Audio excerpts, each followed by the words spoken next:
Todos. Es un placer para mí dar la bienvenida a dos grandes amigos y colaboradores, al presidente Calderón de México y al primer ministro Harper de Canadá. Yo he trabajado con Stephen y Felipe en muchas ocasiones.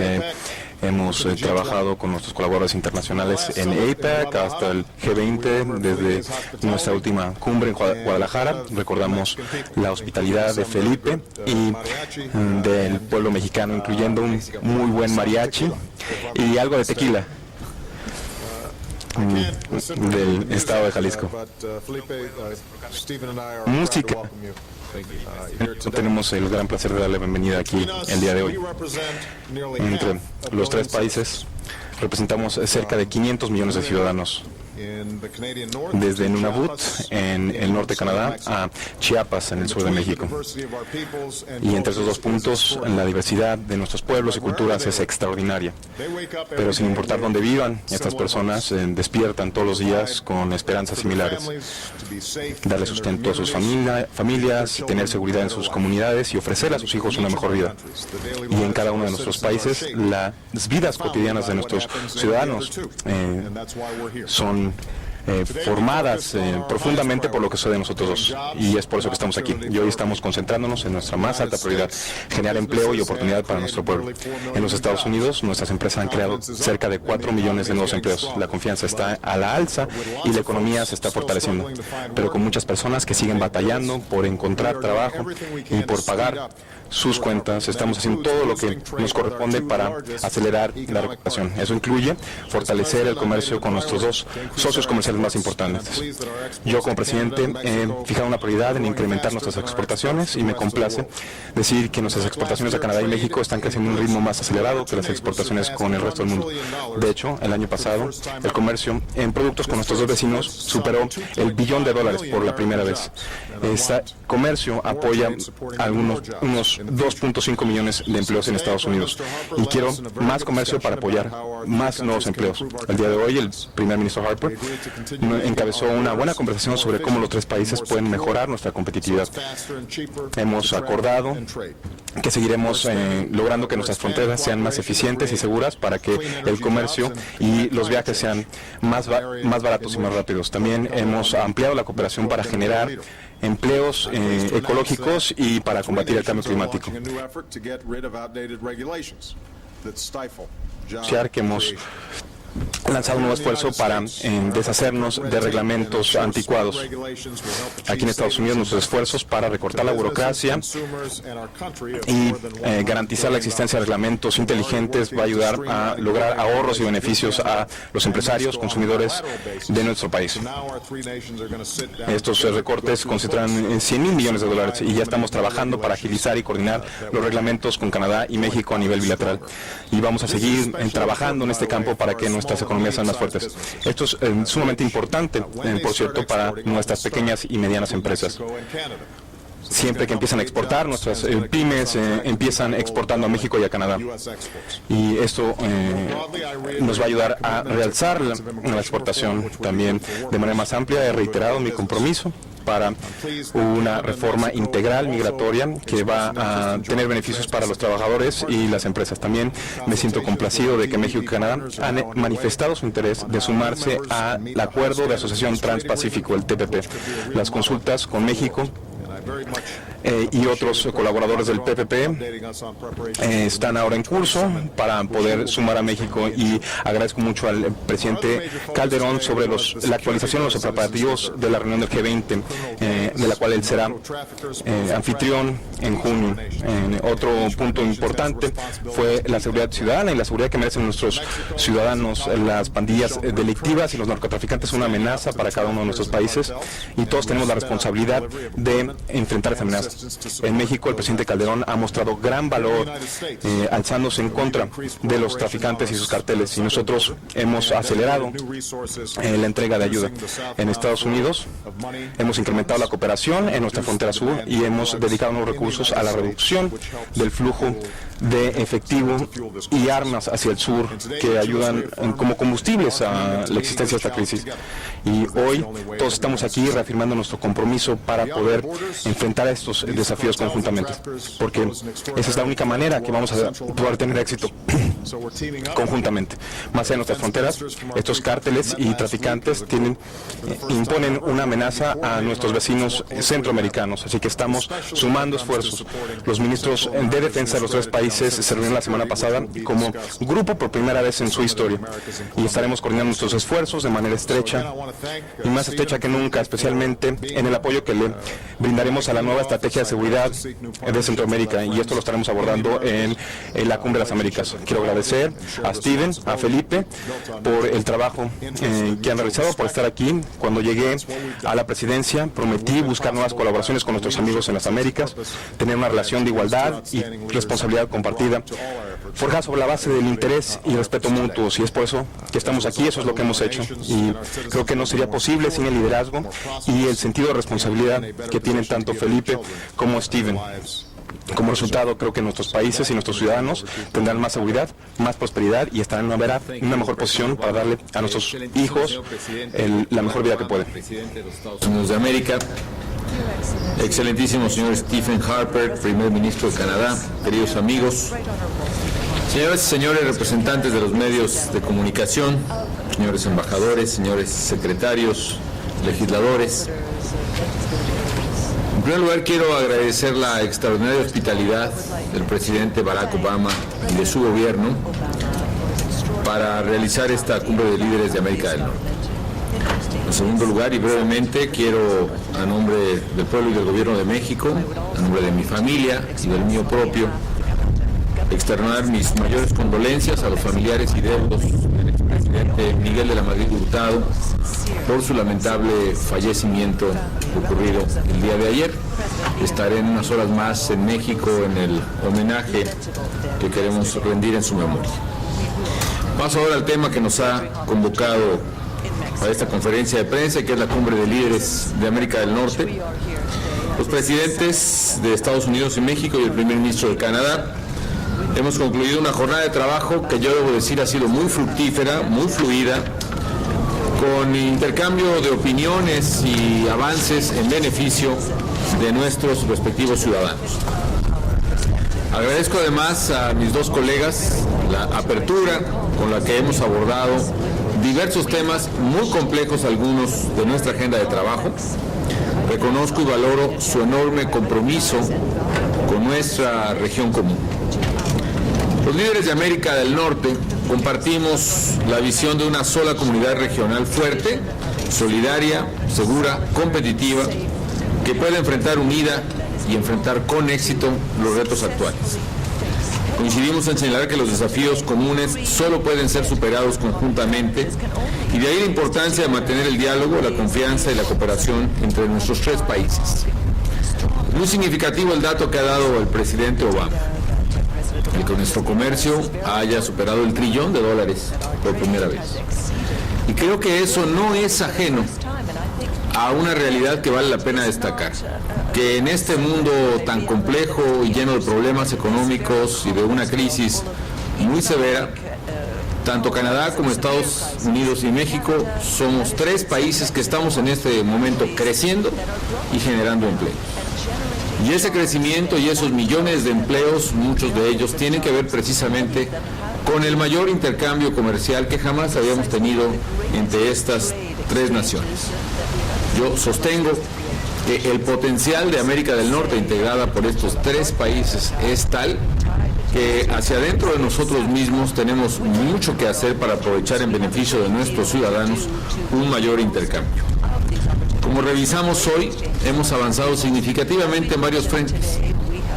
Hemos avanzado, por ejemplo, en la desregulación entre nuestros países, hacia adentro de nuestros propios países y entre nuestros países.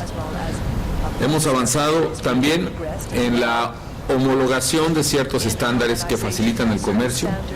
Hemos avanzado también, en nuestro caso, en la relación bilateral, en la infraestructura fronteriza. Y todo ello ha redundado, por supuesto, en el beneficio tanto de familias canadienses como mexicanas y norteamericanas.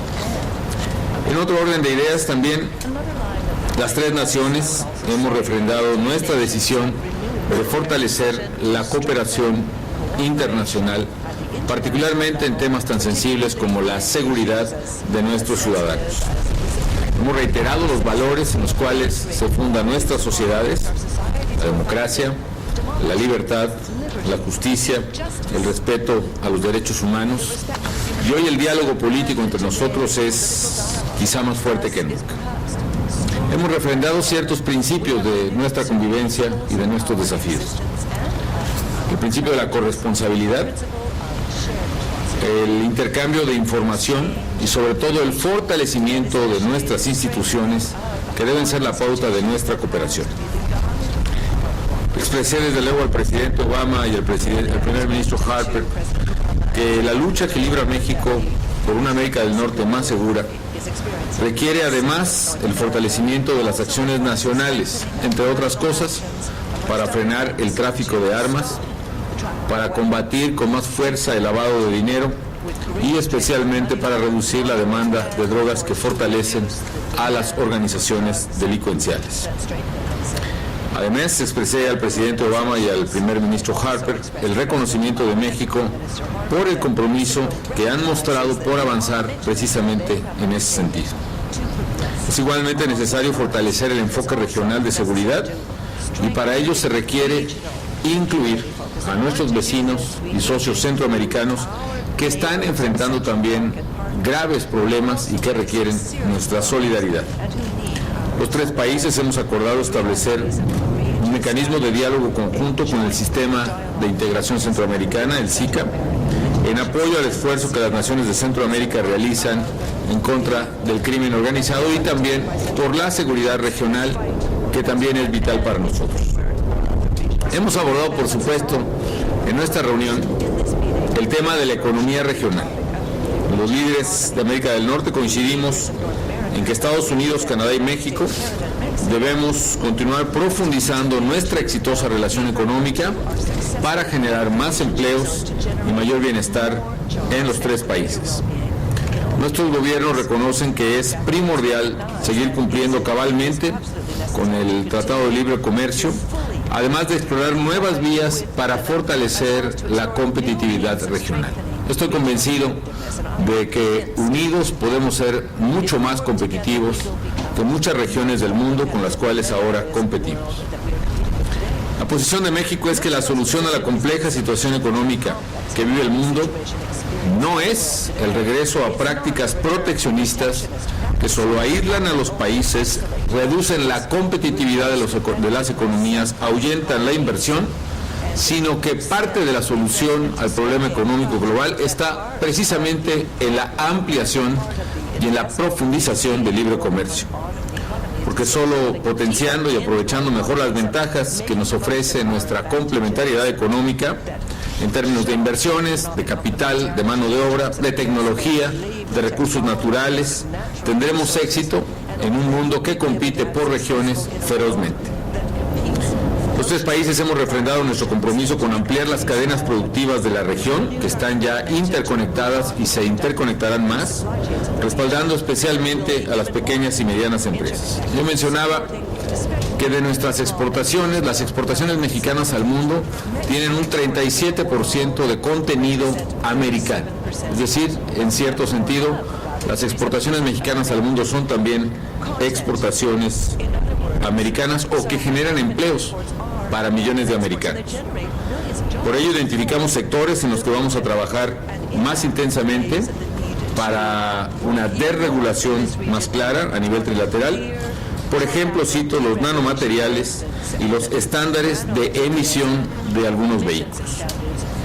El día de hoy acordamos también actuar coordinadamente en las acciones que establezcamos en materia de modernización de infraestructura y administración fronteriza. Después de 10 años, en los últimos 2 se han establecido 3 nuevos cruces entre Estados Unidos y México, después, insisto, de 10 años de no haber tenido ninguno adicional, y seguiremos trabajando muy coordinadamente para dinamizar precisamente nuestra frontera, que sea una frontera de oportunidades de progreso en ambos lados. Mañana se van a reunir aquí mismo en Washington nuestros ministros de Economía y de Comercio, en el marco de la Comisión de Libre Comercio del Tratado de Libre Comercio, para seguir trabajando con estos objetivos. Ha quedado también de manifiesto que la prosperidad de nuestra región depende de una mayor integración con pleno respeto a nuestra soberanía en todos los campos. En ese contexto, quiero reiterar el interés de mi país por sumarse a la brevedad posible a las negociaciones de la Alianza Transpacífico, el TPP, por sus siglas en inglés, porque sabemos que los mexicanos podemos contribuir a una pronta y exitosa conclusión de este proyecto. Si entramos unidos a esa región donde está registrándose el mayor crecimiento del mundo, estaremos generando beneficio para nuestras familias, nuestros trabajadores y también mejorando significativamente la competitividad de los tres países en ese contexto. Estamos convencidos de que la experiencia y la participación de México enriquecerá este proyecto de libre comercio de última generación que engloba a países de Asia, de Oceanía y de América. Nuestro país tiene un clarísimo compromiso con la libertad económica. Tenemos incluso el apoyo del sector privado para entrar a la Alianza Transpacífica. Somos una nación que cree en la libertad de comercio como una herramienta para impulsar el crecimiento, el empleo y el desarrollo, y hemos actuado en consecuencia. Por otra parte, quiero agradecer que tanto Estados Unidos como Canadá han refrendado su apoyo a México al frente de la presidencia del G20. Como ustedes saben, en junio de 2012 México será anfitrión de la cumbre de líderes del G20 en Los Cabos. Estamos convencidos, más allá de los temas que habremos de abordar ahí, que el complejo entorno económico internacional debe ser una oportunidad para que el mundo redefina sus modelos de desarrollo con un firme compromiso en el bienestar de las personas y el cuidado del medio ambiente. Señoras y señores, en esta cumbre los representantes de Estados Unidos, Canadá y México hemos sostenido un diálogo abierto, constructivo, como corresponde a países que comparten valores. Platicamos acerca de la enorme oportunidad que tenemos frente a nosotros para trabajar juntos en el mundo global y en consecuencia trabajaremos en construir una nueva era que consolide condiciones propicias para el desarrollo de Norteamérica y sobre la base de una asociación exitosa como la hemos registrado hasta el día de hoy. Muchas gracias por su hospitalidad, querido presidente Obama.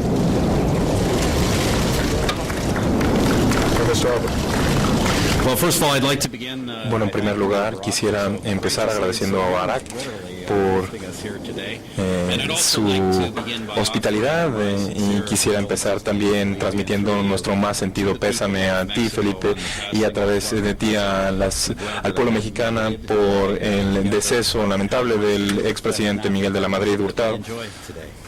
Yo quisiera también agradecer al presidente Obama y al presidente Calderón por una fructuosa conversación muy útil. Canadá le asigna el valor más alto a la amistad y colaboración entre los tres países. Nosotros formamos una de las áreas de libre comercio más grandes del mundo y esto ha sido de gran beneficio para todos nuestros países. También somos colaboradores eficaces dentro del marco del G20 en respuesta a los desafíos de la recesión e inestabilidad mundial que se han dado en los últimos años. Como ya lo habíamos afirmado la semana pasada, en nuestro presupuesto, nuestro gobierno se concentra en la generación de empleo, el crecimiento económico y la prosperidad a largo plazo para los canadienses y las canadienses. Como lo afirmamos en el presupuesto la semana pasada, nuestro gobierno se concentra en la creación de empleo, el crecimiento y la prosperidad a largo plazo. La cumbre del día de hoy fue una gran oportunidad de hablar de la manera en que nosotros como colaboradores de América del Norte seguiremos trabajando juntos para poder garantizar la prosperidad en medio de la cooperación entre los países. Me complace en especial que Estados Unidos ha visto con buenos ojos el interés que tiene México y Canadá en sumarse al Acuerdo de Asociación Transpacífico. También hablamos sobre la administración de fronteras, el aseguramiento de las cadenas de suministro. Además, anunciamos un plan más amplio para la preparación en casos de pandemia y un nuevo diálogo entre América del Norte y Centroamérica en el tema de seguridad ciudadana y el combate a la delincuencia organizada. También hablamos sobre la agenda para la Cumbre de las Américas en Colombia. Canadá anticipa con entusiasmo seguir trabajando con Estados Unidos y México para promover los principios democráticos, la estabilidad regional y un crecimiento económico con base en los principios mercantiles en nuestro hemisferio.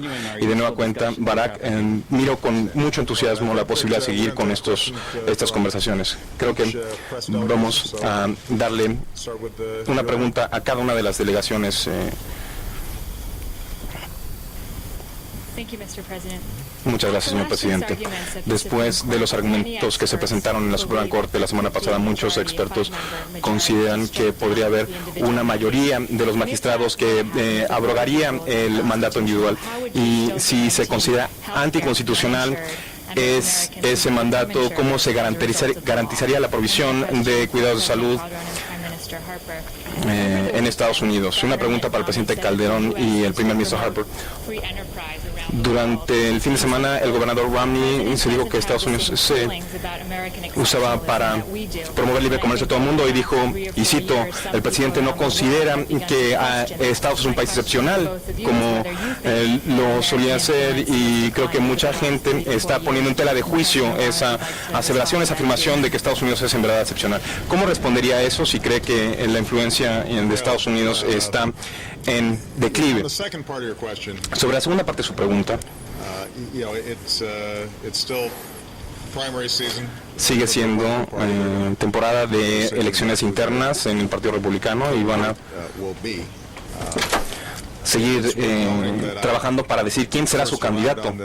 Y vale la pena señalar que cuando llegué por primera vez al escenario nacional, realicé un discurso en un escenario nacional sobre el excepcionalismo estadounidense. Toda mi carrera es señal del excepcionalismo estadounidense, así que voy a darles la oportunidad de hablar sobre estas cosas a otras personas porque están en medio de estas campañas. Y bueno, sobre la primera parte de la pregunta, sigo teniendo plena confianza de que la Suprema Corte va a apoyar esta ley, porque en mi opinión y en la opinión de muchas personas es una ley constitucional. Esa no es solamente mi opinión, es la opinión de peritos jurídicos que están en diferentes puntos del espectro ideológico, incluyendo dos jueces de los tribunales de apelación a nivel federal, que son conservadores. Han dicho que este es un caso donde las posiciones están muy controvertidas. La semana pasada le recordaba a unas personas que este no es una discusión en abstracto. Hay personas cuyas vidas se ven afectadas por la falta de disponibilidad de servicios sanitarios, lo caro que son los servicios de salud y su incapacidad en poder obtener servicios de salud porque ya tienen condiciones preexistentes. Nuestra legislación actual ya le ha otorgado a 2.5 millones de jóvenes servicios de salud y cobertura que no tenían.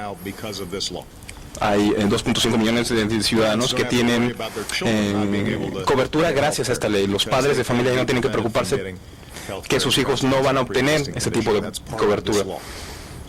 No hay gente que será excluida de la cobertura por tener padecimientos preexistentes. Millones de personas mayores tienen cobertura gracias a esta ley. Los estadounidenses en todo el país tienen más derechos y protecciones en su relación con las compañías aseguradoras y están obteniendo cuidados preventivos gracias a esta ley. Esa es la parte que ya existe en la ley. Aquí no hablamos de los 30 millones de personas que van a beneficiarse de esta cobertura una vez que se implemente completamente la ley en el 2014. Creo que esto es importante. Creo que el pueblo estadounidense lo entiende y creo que los magistrados deberían entenderlo. En la ausencia de un mandato individual, no podemos. Tenemos que contar con un mecanismo que le garantice a las personas que tienen condiciones o padecimientos preexistentes esa cobertura. Así que no solamente hay una dimensión económica, hay una dimensión jurídica, también hay una dimensión humana, y espero que eso no se pierda de vista en este debate político. A final de cuentas, siento confianza que la Suprema Corte no va a tomar un paso sin precedentes en abrogar una ley que se promulgó con el apoyo de una vasta mayoría de congresistas democráticamente electos. Y quiero recordar a los comentaristas conservadores que durante muchos años el tema y el problema más importante en nuestros sistema era la legislación desde el estrado judicial o una Suprema Corte demasiado activista. Y no creo que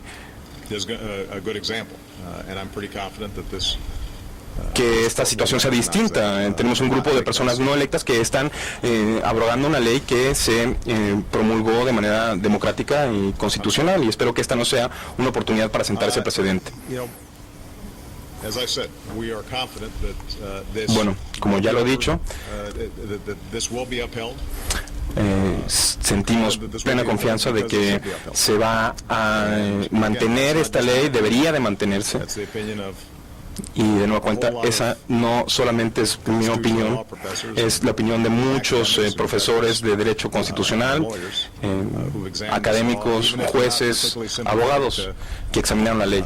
Incluso en casos en los que no están de acuerdo particularmente ni con esta legislación ni con mi presidencia. Bueno, es demasiado local su pregunta y quisiera respetuoso sobre el proceso interno de Estados Unidos, pero yo aprovecho su insistencia para decir que en materia de salud, en México, después de haber multiplicado por seis veces el presupuesto de Seguro Popular y haber construido más de 1,000 hospitales nuevos y reconstruido 2,000, ya hemos alcanzado cobertura universal de salud, salvo en una entidad. Esto quiere decir que tenemos servicios de salud gratuitos, completos para los jóvenes hasta los 18 años, incluido todo tipo de cáncer, y servicios de salud para toda la población. 106 millones de mexicanos, de los 112 millones de mexicanos que somos, tenemos ya un seguro médico eficaz que nos da cobertura universal. Y hago votos porque, particularmente en el país más desarrollado del mundo, se sigan los esfuerzos como hace el presidente Obama de poder alcanzar esa meta.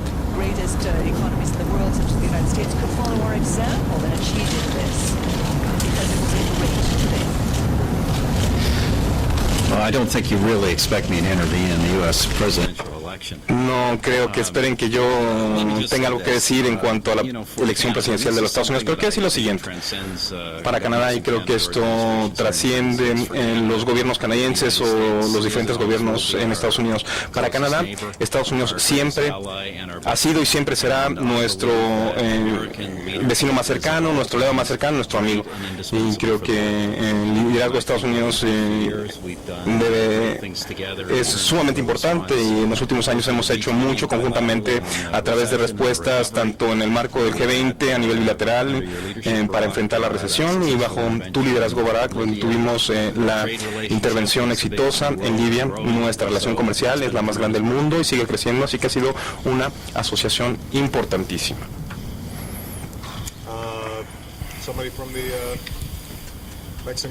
Alguien del cuerpo de prensa mexicano. Para el presidente Felipe Calderón, presidente, ya comentaba sobre este tema de las armas, saber con detalle qué fue lo que le respondió el presidente Obama, qué es lo que se va a hacer, y para el presidente Obama saber también qué interés tiene su gobierno en este proceso electoral presidencial que se va a llevar a cabo en México, saber qué fue lo que le reportó su vicepresidente sobre las entrevistas que sostuvo con los candidatos allá en la Ciudad de México. y también pues saber si para el gobierno de Estados Unidos el PRI significa pues un peligro para nuestro país. También sobre el tema de las armas, presidente Obama, preguntarle, pues bueno, ya se metieron estas armas al país, hay infiltrados militares, ¿cómo se va a arreglar? Porque pues con una disculpa no es suficiente. Y también para el ministro canadiense, saber si se van a quitar o no las visas en México. Gracias.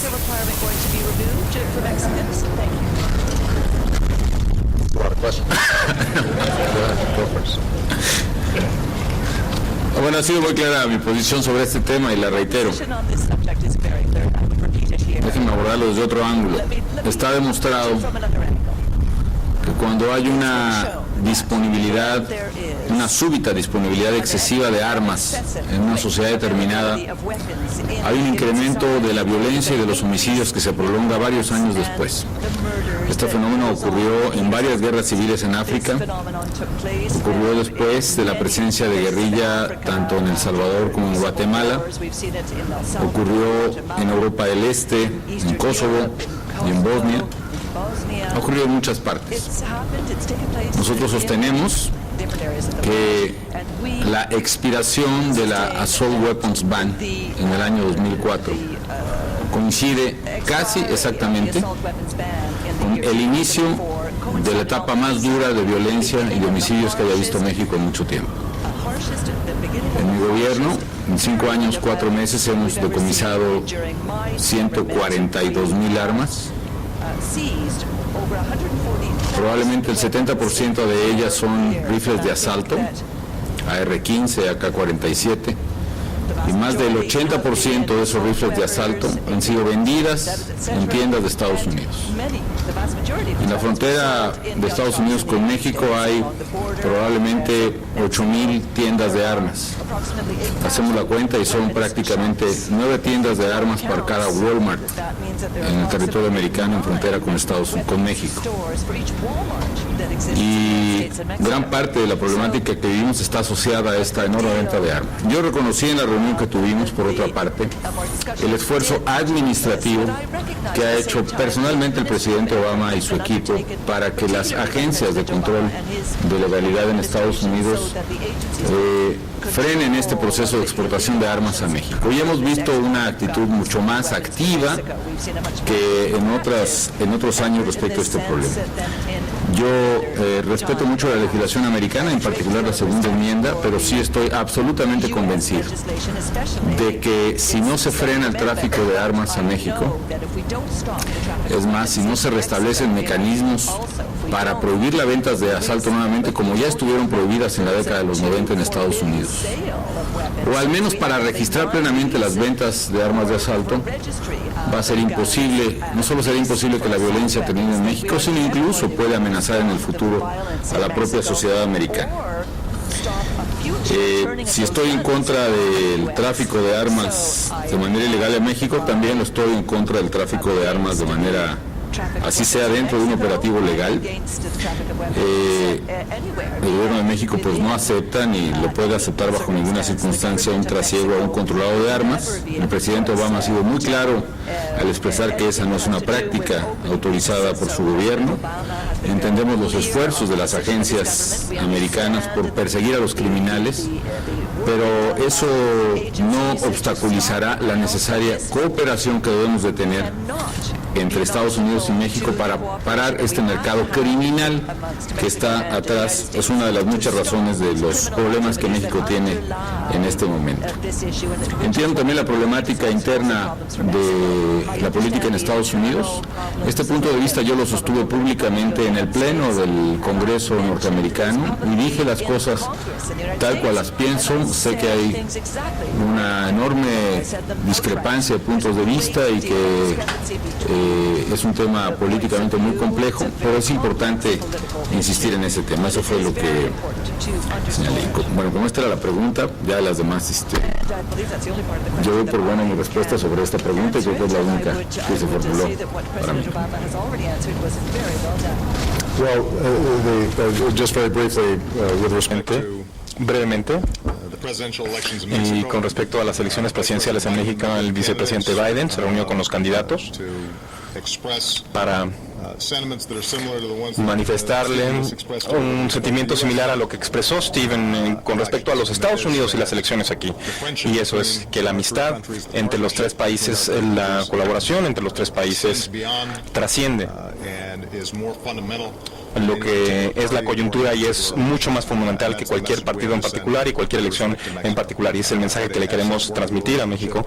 Yo he tenido una excelente relación de trabajo con Felipe y espero poder tener una excelente relación de trabajo con el siguiente presidente mexicano, quien quiera que sea el candidato que llegue a la presidencia, porque hay temas subyacentes que son de interés común, económico, políticos, sociales, pero más allá de eso, la relación de persona a persona son más importantes y trasciende en la política partidaria. Ahora, con respecto al tema de las armas, yo he sentado muy claro en todas las reuniones que he tenido con Felipe, y de hecho hemos encaminado esfuerzos para detener el trasiego ilegal de armas del norte al sur.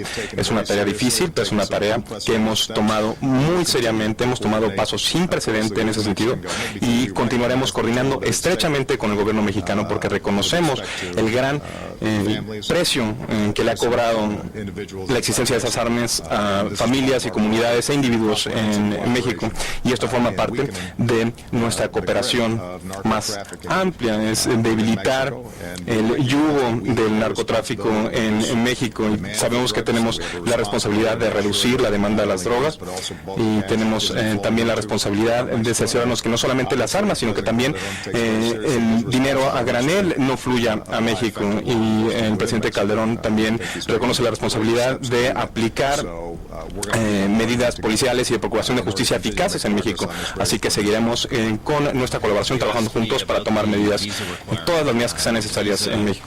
Usted me preguntó sobre los requisitos de la visa, y los requisitos de la visa son el único mecanismo eficaz que tenemos en Canadá para abordar todas las reivindicaciones de estatus de refugiado.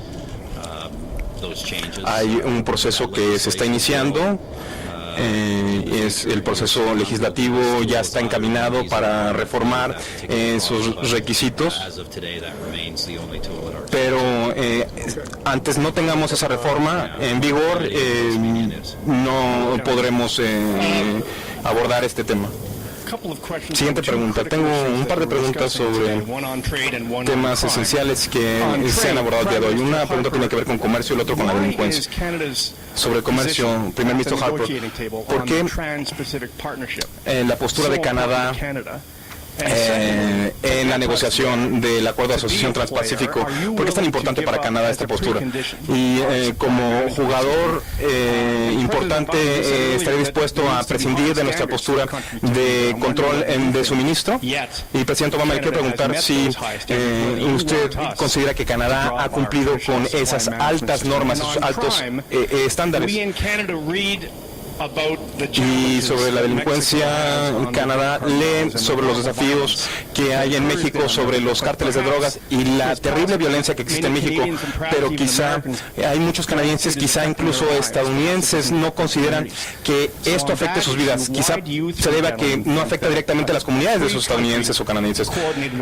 Y, entonces, ¿por qué, a luz de eso, piensan ustedes tres que un enfoque de los tres países puede ayudar a mejorar la situación? El primer ministro, si lo puede hacer, dar su respuesta en inglés y francés. En primer lugar, en cuanto al acuerdo de asociación transpacífico, nuestro deseo de formar parte de esa negociación forma parte de nuestra ambiciosa agenda de comercio.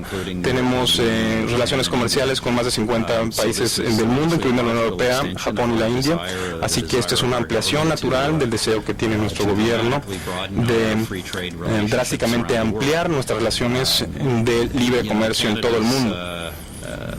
Position on Y nuestra postura sobre la Asociación Transpacífico es la misma que tenemos en cualquier otra negociación comercial. Esperamos tener la oportunidad de negociar y debatir sobre diferentes temas, todos los cuales requieren de un resultado ambicioso, como nosotros lo vemos, y nosotros vamos a promover y defender nuestros intereses, no solamente en temas comerciales y económicos, sino también en temas de combustible y energía. Ahora, sobre el tema de la seguridad, los problemas de seguridad, el desafío de seguridad en particular en torno al narcotráfico, es un problema regional grave en todo el hemisferio, mismo que tiene un impacto real. Quizá no sea el mismo impacto que vemos en Centroamérica y el Caribe y en otras partes, pero tiene un impacto serio sobre la salud y seguridad de nuestras comunidades en América del Norte, y a medida que estas redes delictivas están operando, nuestros esfuerzos para combatirlas tienen que ser transnacionales también, y tenemos que trabajar conjuntamente en esta relación.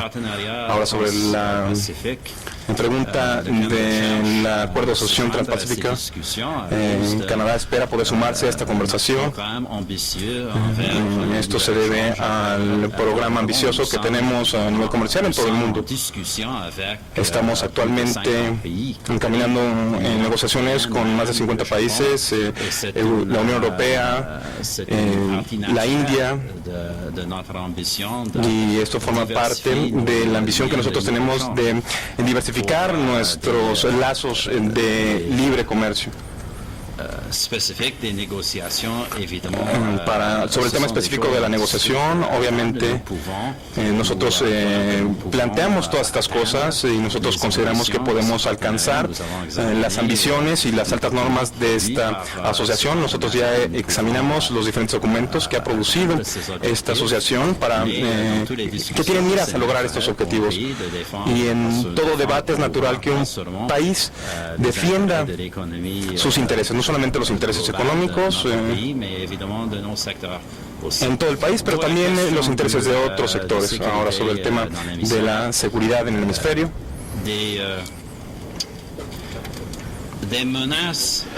hay amenazas de seguridad que son causadas particularmente por el narcotráfico, y esto es un problema que afecta a todas las comunidades.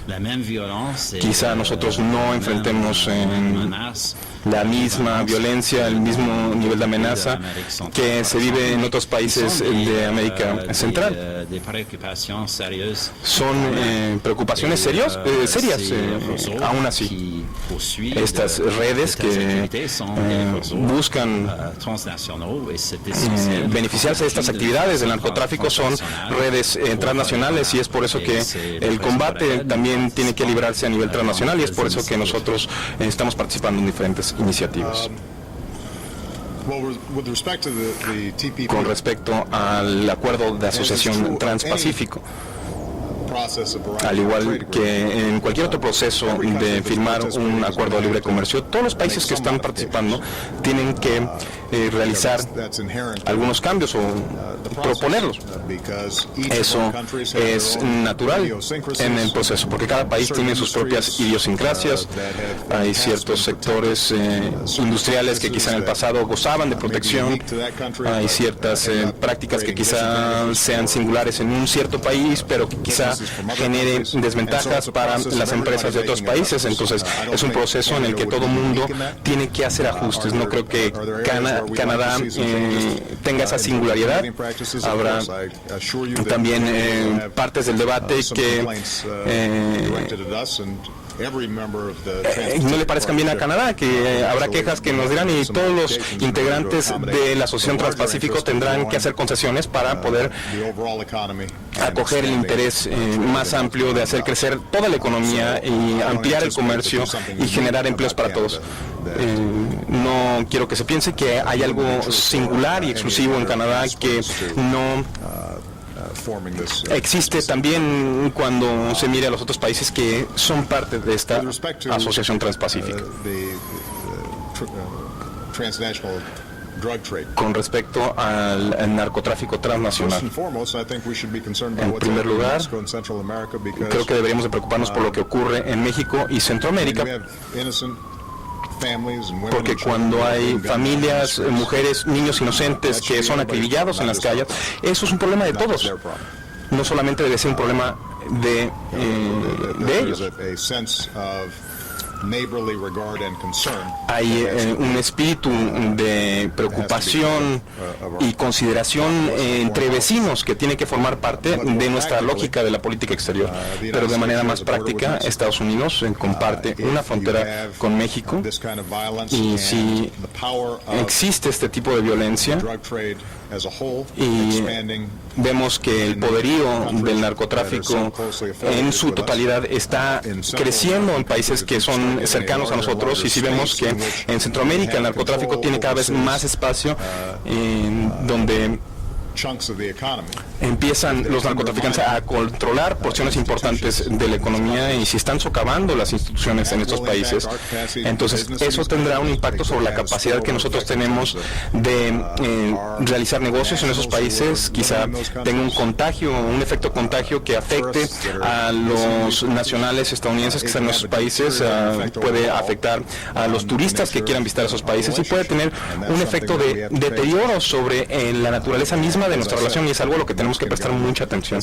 Y de nueva cuenta, como ya lo he dicho, el gobierno mexicano ha tomado este tema con mucha seriedad y ha pagado un precio muy alto, y nosotros tenemos la obligación de tomarlo igual de seriamente, en parte porque nosotros somos el destino final de una proporción muy importante de este mercado.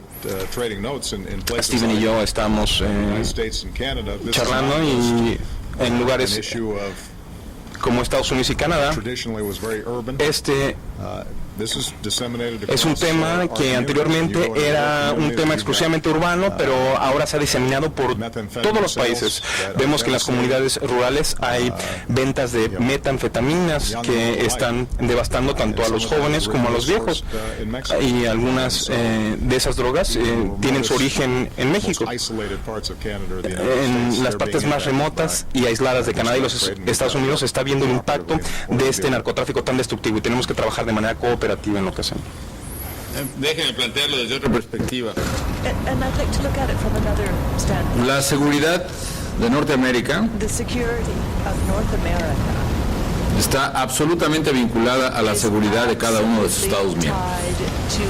No puede haber plena seguridad ni en este país, ni en Canadá, ni en México, si no tenemos un sistema que permita precisamente que los mecanismos de cooperación actúen frente a amenazas que no reconocen fronteras, frente a amenazas que son transnacionales.